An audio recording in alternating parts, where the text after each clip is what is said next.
Thank you. Thank you very much. Governor Deukmejian, Senator Wilson, the distinguished members of the Congress, and one who, if you do what's right, and I know you will, is going to again be a member of the Congress, Bob Dornan.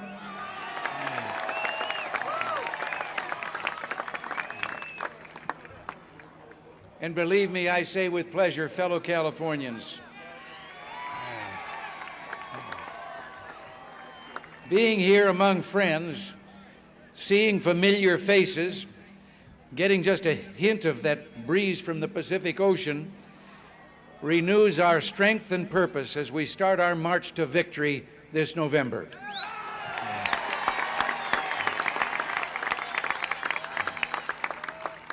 And let me add, when people need a little sunshine in their lives and a feel for the optimism that fills the soul of this beautiful country, then I can assure them they'll find it in Orange County. This is Mike Madrid, and you're listening to Red County, Blue County, Orange County, produced by UC Irvine School of Social Ecology.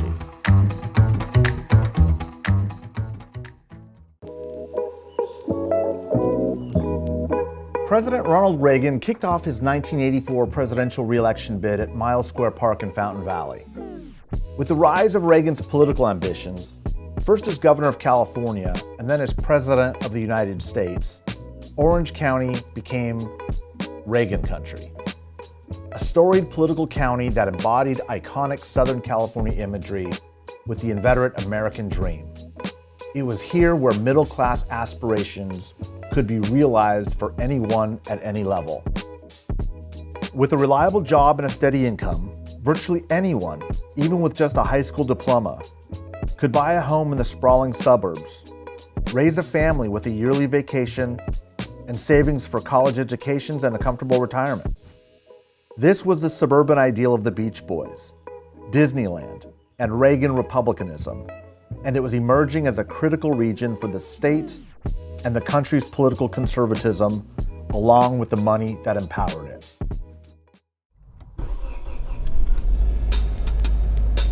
To get a better understanding of the history of Orange County politics, I'm heading inland. I'm driving out to Palm Springs, California.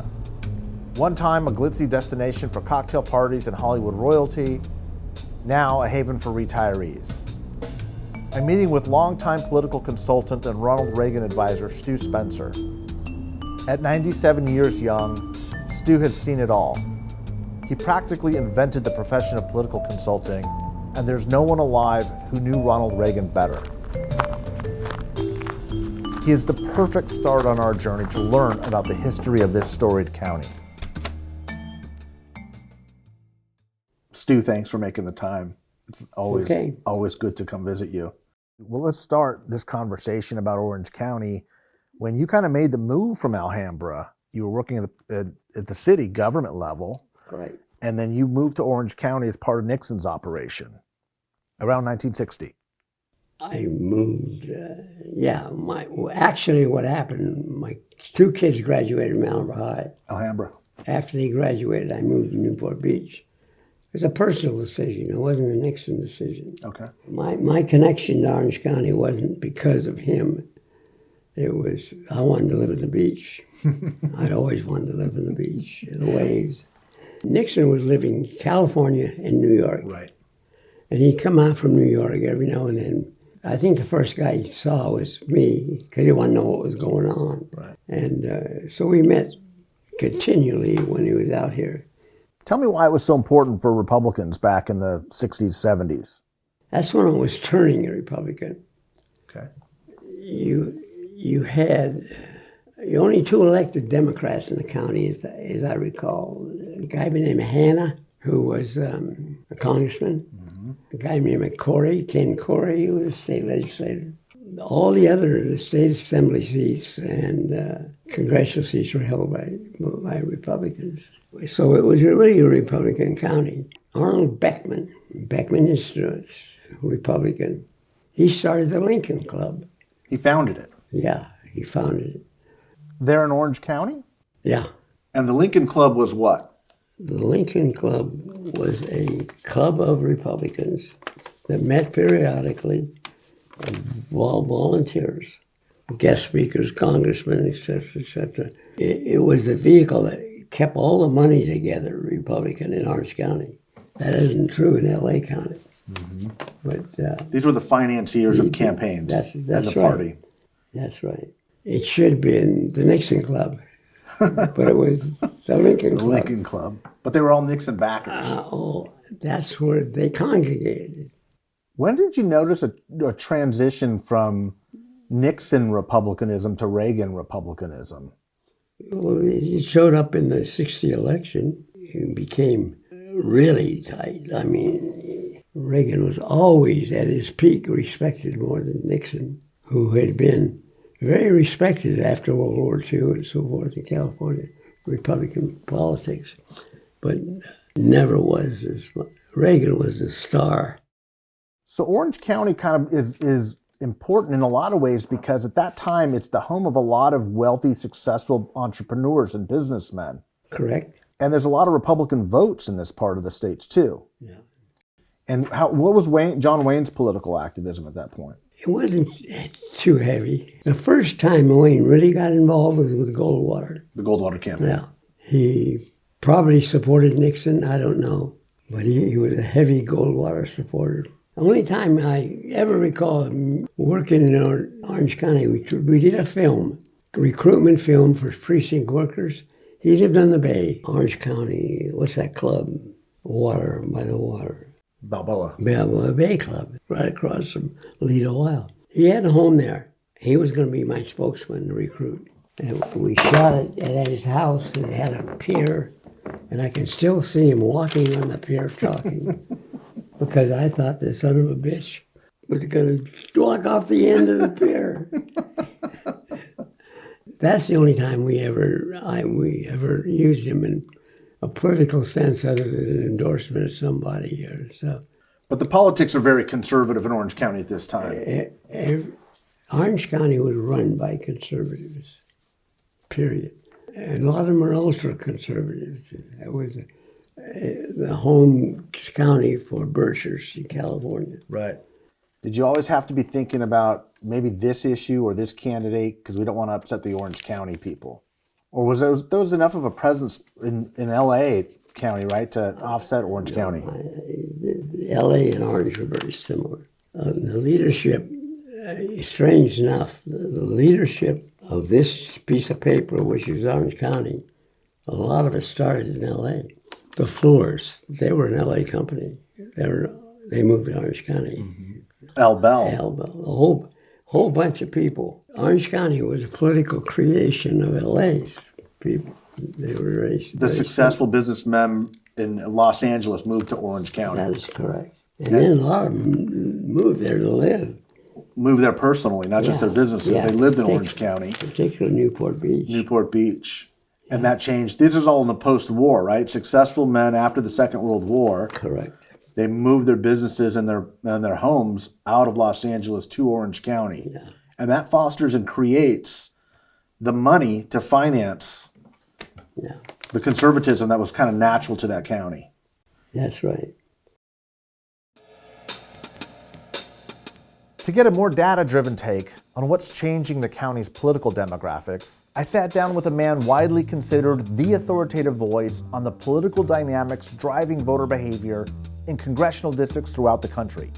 Dave Wasserman, one of the nation's top election forecasters, has been closely watching America's voting patterns for decades and is the senior editor and analyst of the famed Cook Political Report.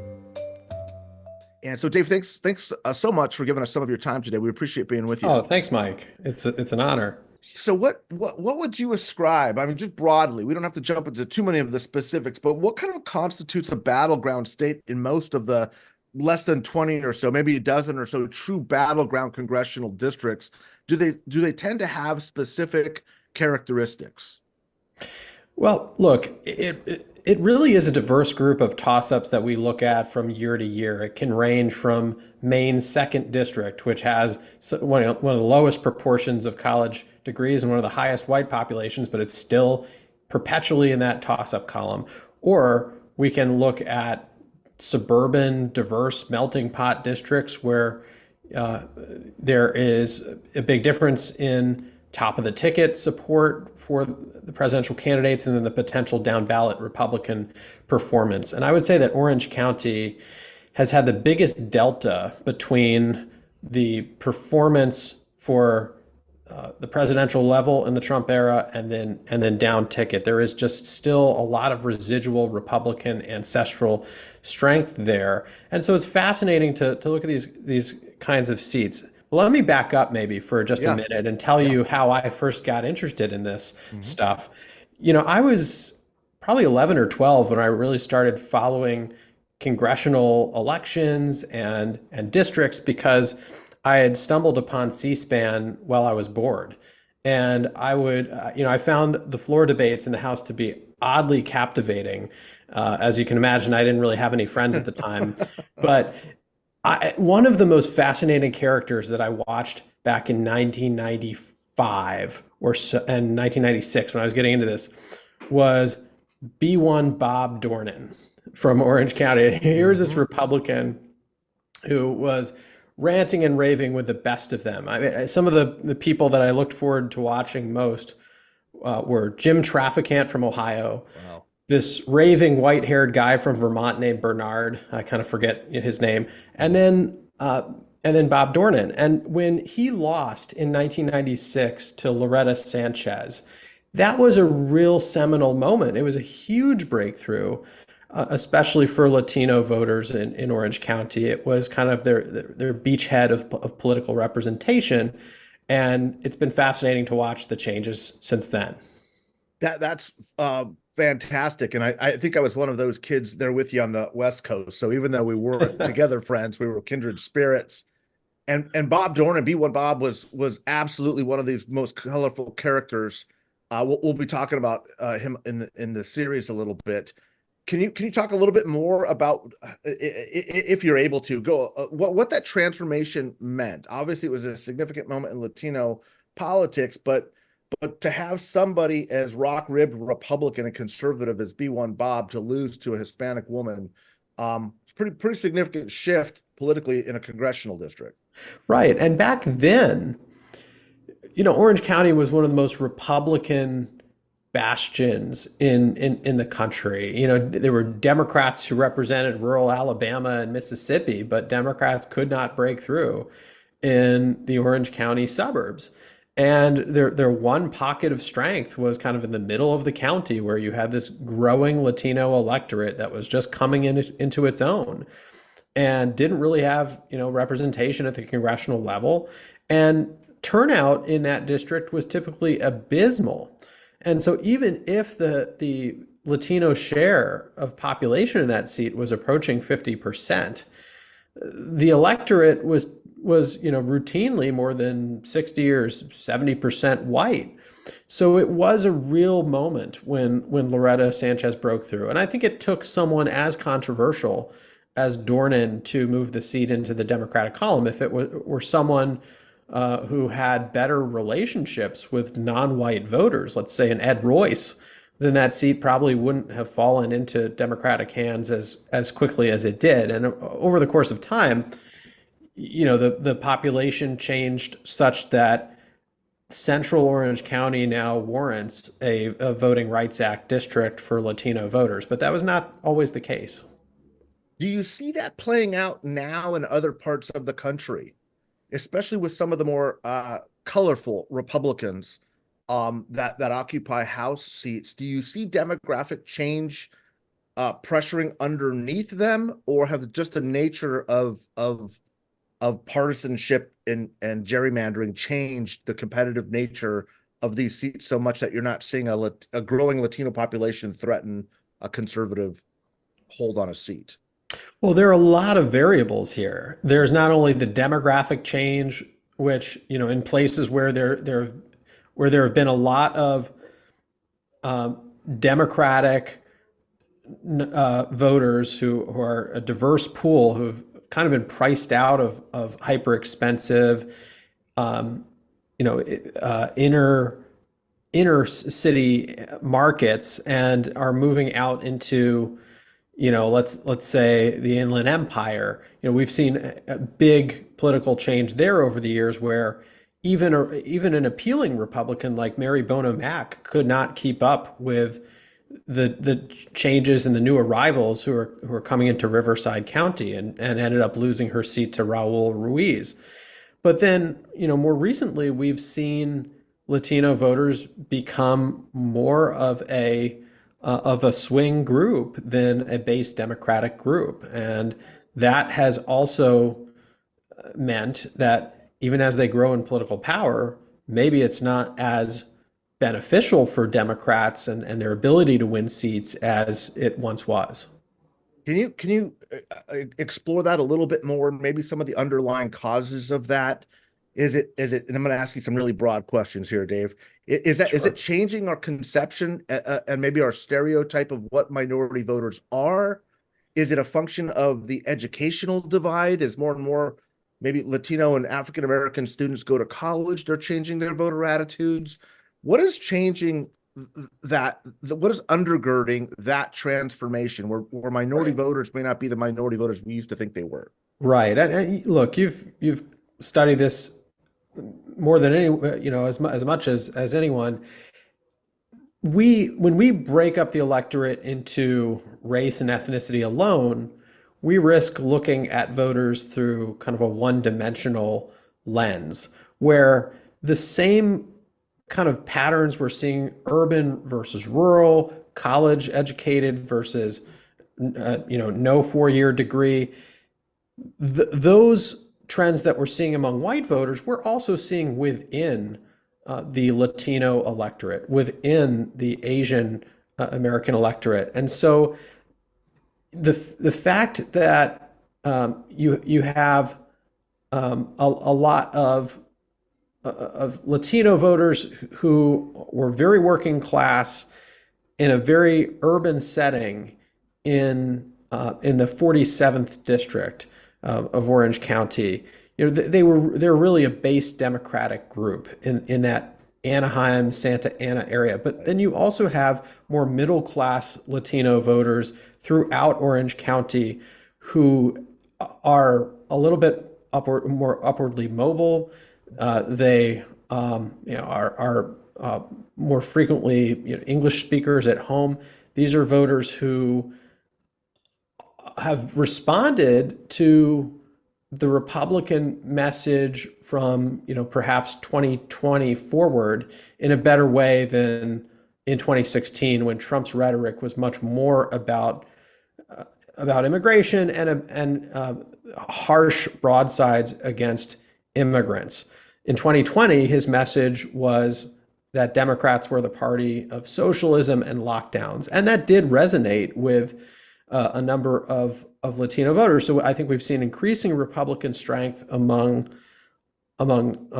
suburban and middle class Latino voters, and Democrats have stagnated in terms of working class urban Latinos as well. Can we talk a little bit about a group that I think is probably going to be talked about a little bit differently going forward, and that is white voters, whatever that means, right?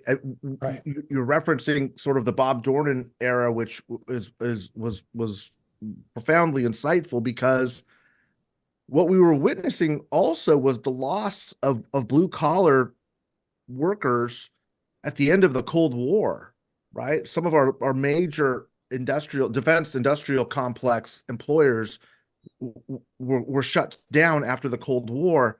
But those white voters that remain in Orange County, some of the coastal, Newport Beach, Huntington Beach, these remain pretty ardent Trump Republican strongholds, despite higher levels of college education, despite higher income levels.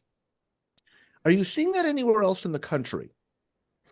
Well, look, you can examine the share of their support for Trump, or also the change in Yeah. their partisan share of the vote. And there's no doubt that Democrats have made great strides, particularly in South Orange County, in terms of white voters. And Democrats' path to the majority in 2018 ran right through Orange County. There was no doubt that their path nationwide depended heavily on the white collar office crowd and the districts that Republicans still held that fit that corporate campus description. And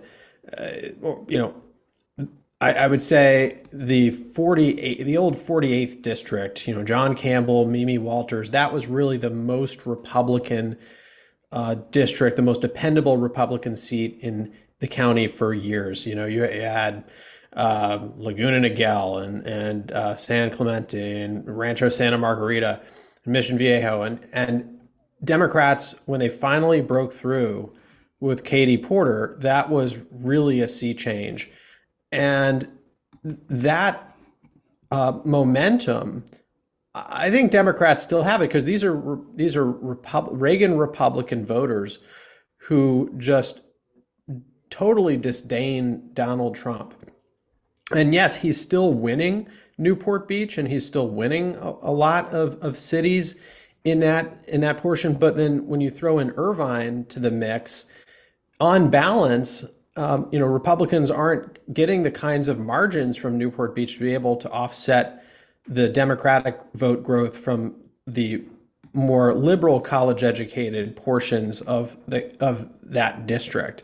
The fascinating part of the county's white electorate to me is Huntington Beach, because you do have more of a working class white population there that has kept that district from zooming left at the same rate that we've seen the Katie Porter district move left. So, when Michelle Steele was able to snap that district back from Harley Ruda after Ruda had beat Rohrabacher, that was an indication that, there still is a Trump Republican vote there in the white electorate that's more working class and less aggressively shifting towards the resistance left. And this might be an unfair question, but do you think that Huntington Beach demographic is more of a Reagan-style Republican or a Trump Republican, or does it matter? I think there are elements of each. It was Reagan Republican, but there's still a lot of appeal for Trump in that part of the county.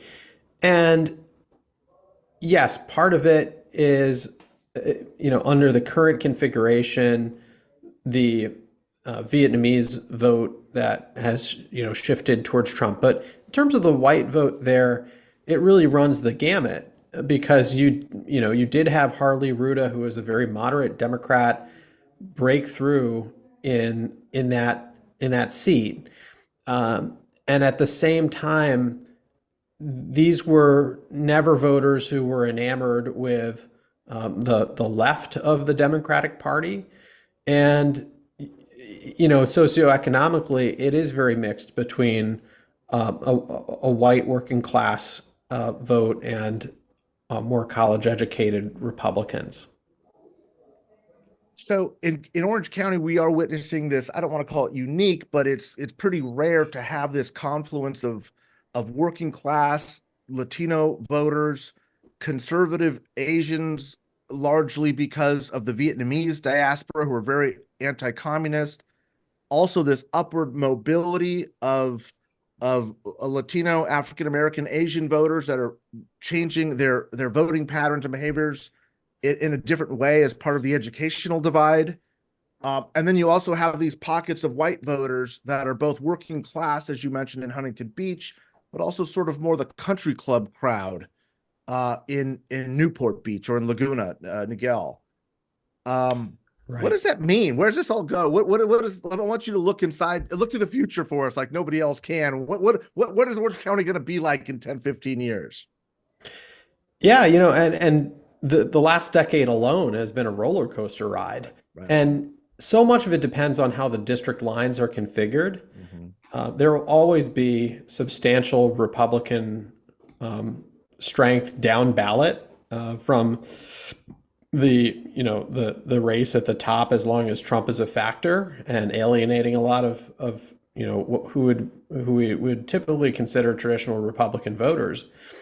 But young Kim in the 40th, and you look at Fullerton and Yorba Linda. Well, I guess Fullerton is really no longer in that congressional district. It's kind of Yorba Linda, Villa Park, and then to the south.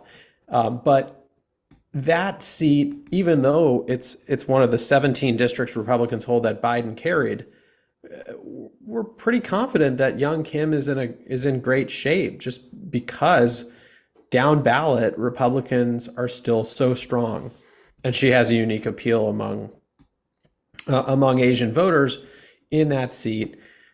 And then also, the most fascinating district at the moment might be the 45th district, which is a plurality Asian district that Michelle Steele holds. And, she first won that seat in 2020 when it was a more coastal district. This is really a altogether different seat than the one that she first won.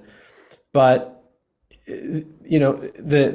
the Asian vote in that district is far from monolithic, but it is telling that it went from a seat that voted for Hillary Clinton by double digits, I think 13 points, into one that voted for Biden by just 6 points. Mm-hmm. And so the idea that you'd have an Orange County seat that shifts 7 points to the right from 16 to 20, that was a real wake-up call for Democrats. Mm-hmm. And obviously, a lot of that was concentrated in Westminster and Garden Grove and the more Vietnamese portions of the seat. But question in my mind is, can Democrats get back to the levels of support they were enjoying among Chinese voters, other Asian voters, particularly in the northern part of the 45th district, where it's less Vietnamese, and you also have a portion of LA County in the seat. So, that is one that we'll be watching closely to see whether it's even competitive for Democrats to get back in the majority. It's really hard to see Democrats getting back in the majority without picking up more of OC. Fascinating. Great. David, thank you so much. I really appreciate you giving us the time today. Of course. All right. Great. Take care. We'll be following you. Right. So the end of Reagan Country certainly meant the end of an era. But the county doesn't swing fully purple right away. With changing demographics and a racially charged ballot measure looming on the horizon, the roots of conservatism begin to face the heavy winds of change. That's next time on Red County, Blue County, Orange County. You've been listening to Red County, Blue County, Orange County, a podcast series produced by UC Irvine School of Social Ecology. Thanks to all of our guests for appearing on this podcast to help us dissect what makes Orange County so unique. I'm Mike Madrid, and I invite you to subscribe to this podcast and check out our series at sites sites.uci.edu/Orange County.